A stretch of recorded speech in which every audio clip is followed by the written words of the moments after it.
سڵاوتان لێ بێتوام کاتتان باش بینەرانی خۆشەویستی تلڤیزیۆنی کۆمەڵا لەگەڵ هاوڕێنی هاوکارم هاتوینەتەوە خزمەتان بۆ پێشکەشکردنی گەشتیاڵەکانی ئەمڕۆ شەممە سەرەتا سەردی ڕیشەنخوا کۆچی دوایی مزەفەر ساڵحنیە چالاکی کرێکاری خەڵکی سنا ئەگەری بێکارکردنی دەکرێکار لە شرکەتی نەوتی مەریوان دەست بە سەرکردنی چالاکێکی مەدەنی لە شاری مەهاباد کوژران و برینداربوونی 15 کەس لە هێرشەکانی تورکیا بۆ سەر ڕۆژاوای کوردستان بڕینی پشکی سوتەمەنی کەشاوەرزان لە بەلوچستان و هێرشی ئیسرائیل بۆ سەر بنکەی هێزەکانی حیزبوڵڵا لە لوبنان.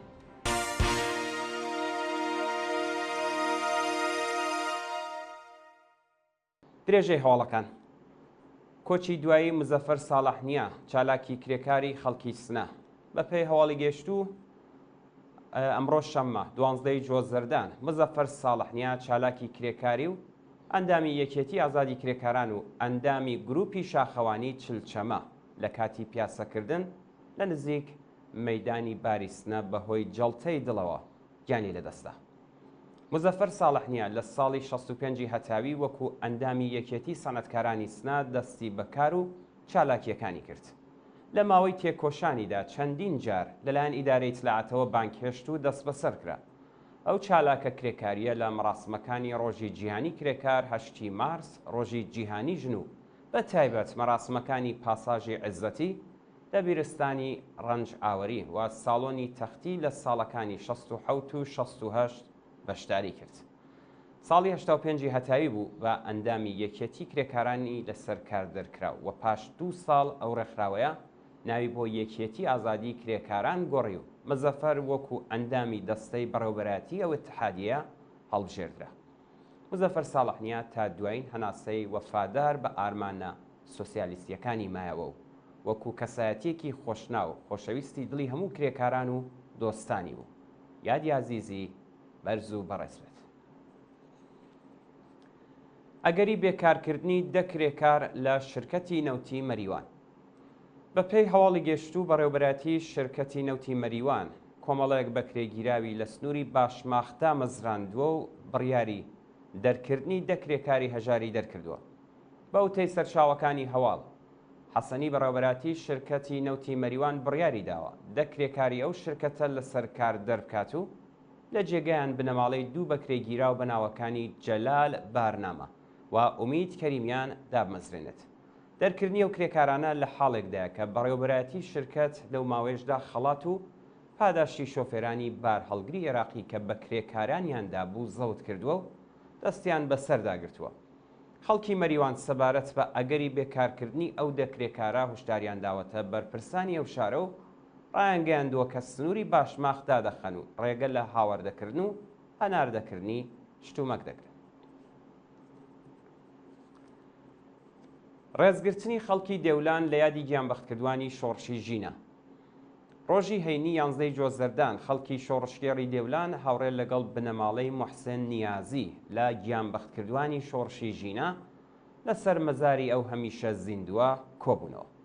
هاوکات لەگەڵ ساڵڕۆژی لەدایکبوونی موحسێن نیازی بنەماڵەکەی هاوڕێ لەگەڵ کۆمەڵێک لە دانیشتوانی شاری دێولان لەسەر مەزاری ئەو هەمیشە زیندووە کۆبوونەوە و ڕێزیان لە بیرەوەریەکانی گرت. بەشداربووانی و مەراسماوی ڕاینوێکردنەوەی پەیمان لەگەڵ ئاواتی هەموو گیانبەختکردوانی شۆڕشی ژینە بەڵێنیاندا درێژە دەری ڕێگای هەرشانازیان بن. دەست بەسەرکردنی چالاکێکی مەدەنی لە شاری مەهاباد. زەهران نەبیزادە چالاکی مەدەنی خەڵکی مەهاباد ڕۆژی سێشەممە 8 جۆزەردان پاشبانکران بۆ ئیدارەی اطلاعاتی ئەو شارە دەست بەسەر و بۆ زیندانی ورمێ گوازرایەوە. زەهران نەبیزادە لە ڕێگەی تەلەفۆنەوە بانکێشت و هاوڕێ لەگەڵ کوڕە 5 ساڵ تەمەنەکەی دەست بەسەر و بۆ زیندانی ورمێ گوازراونەتەوە. ناوبراو پێشتر و لە بەرواری 5 بەفرانباری 1401 بەهۆی بەشداریکردن لە شۆڕشی ژینا دەست بەسەر و ڕاگوێزی گرتوخانەی اطلاعاتی ورمێ کرابوو. شانی باسە کە هۆکاری بانکرانی ئەو شارۆمەندە ڕوون نییە و بنەماڵەکەی نیگەرانی دۆخی تەندروستی ناوبراو و کوڕەکەی. ناڕوونی چارەنووسی هونەرمەندێکی دەست بەسەرکراوی بواری ڕاپ لە بۆکان.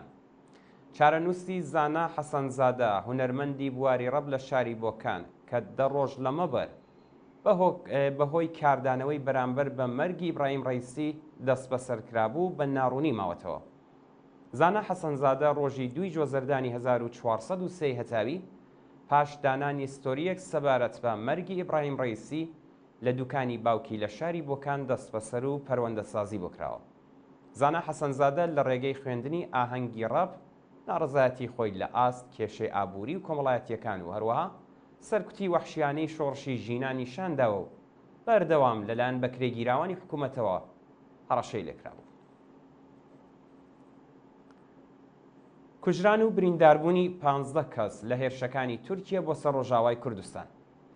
وتەبێژی هێزەکانی سووریای دموکراتیک ڕۆژی هەینی 11 جۆزەردە ڕایگەیاند بەهۆی هێرشە ئاسمانیەکانی ڕۆژی ڕابردووی تورکیا بۆ سەر شار و گوندەکانی ڕۆژاوای کوردستان 4 کەس لە هێزەکانیان گیانیان لەدەستدا و 11 کەسی مەدەنی بریندار بوو. لە ڕاگەیاندنی هێزەکانی سووریای دموکراتیکدا هاتووە دوانیوەڕی ڕۆژی هەینی 11 جۆزەردان ئەرتەشی تورکیا لە ڕێگەی پەهبادەوە 8 جار هێرشی کردوتە سەر هێزەکانیان و لە ئەنجامی ئەو هێرشانەدا چەندین کەس کوژراون و بریندار بوون. هەروە لە هێرشێکی دیکەدا لە تەلحەمیسی سەر بە شاری قامیشلو ئۆتۆمۆبیل و خانووی خەڵکی مەدەنی کراونەتە ئامانجی و لە ئاکامی ئەو هێرشانەدا 11 کەس بە سەختی بریندار بوون. بڕینی پشکی سوتەمەنی کەشاوەرزان لە بەلوچستان. بەپێی راپۆرتی کەمپینی چالاکانی بەلوچ، شرکەتی نەوتی بەلوچستان لە کردەوەیەکی نایاساییدا پشکی سوتەمەنی کەشاوەرزانی قەتح کردووە. بەهۆی بڕینی پشکی سوتەمەنی کەشاوەرزانی بەلوچ، جوتیاران لە بەردەم جیهادی کەشاوەرزی شارەکانیان ناڕزایەتیان دەربڕیەوە، بەڵام هیچ بەرپرسێکی ڕەژیم بایەخی بە داواکاریەکانیان نەداوە. ئێستا کەشاوەرزان بۆ جێبەجێکردنی کاروباری ڕۆژانەیان تووشی کێشە بوون و داوا لە هاوپیشەکانیان دەکەن بە مەبەستی گەیشتن بە داخوازیەکانیان بە تراکتۆرەوە لە بەردەم جیهادی کەشاوەرزی مان بگرن. ئەشکەنجە و ئازاری بەندکراوان لە زیندانی زاهیدان. بەپێی راپۆرتی حالوەش، سەرۆکی هێزامنیەتیەکانی زیندانی زاهیدان هەموو ڕۆژێک بەندکراوانی بەندی نوێی ئەو زیندانە ئەشکەنجە و ئازار دەدات. بەپێی زانیاریەکان، سەرۆکی هێزامنیەتیەکانی زیندانی زاهیدان و بەرپرسی بەندینۆ لەقێک لە فروژگای کوروش و چەندین ئاپارتمان و خانوویان هەیە و هەموو ڕۆژێک بەندکراوانیان بۆ دروستکردنی خانووەکان بردووە. ئەو دوو مەئمورە گەندەڵەی ڕژیم هەر ڕۆژ هێرش دەکەنە سەر زیندانیانی بەندینۆ و بە لولەی پلاستیکی لێیان دەدەن لە حاڵێکدا لەلایەن ناوەندە قەزایی و ئەمنیەتیەکانەوە پشتیوانی دەکرێت. ئاگرگرتنی دارخورماکانی گوندی ئەپتەر لە ئێرانشار.